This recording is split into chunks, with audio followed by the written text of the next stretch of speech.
Acquiring skills for coding is an intriguing incentive that many children can hugely benefit from. In the digital age, it's almost impossible to deny the potency of having dexterity in computer skills. The great misconception is that people often mistake coding with learning a very complex language.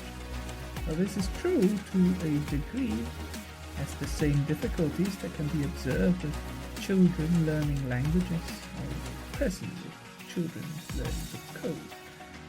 The key to success is not to memorize and identify words or grammar, but rather to practice and rectify mistakes.